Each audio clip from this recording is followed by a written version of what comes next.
This is a trend discovery tool called Exploding Topics, and it basically surfaces trends.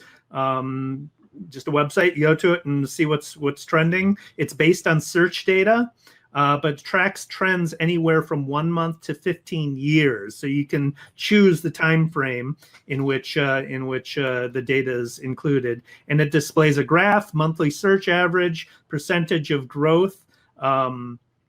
The one that I found is psychological safety, and that is the ability to express oneself without fear of repercussions, based on what we were just talking about. This allows people to take risks, challenge assumptions, make mistakes, and learn. According to a 2-year study by Google, the highest performing teams have a high degree of psychological safety.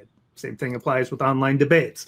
But then it also has related topics, which are psychological trauma, time, famine, and gaslighting. Time famine is the stress that occurs when you have too many things to do and not enough time to do them. But it's a cool tool for finding stuff you didn't know was trending, and it has some nice graphics and data to accompany it as well.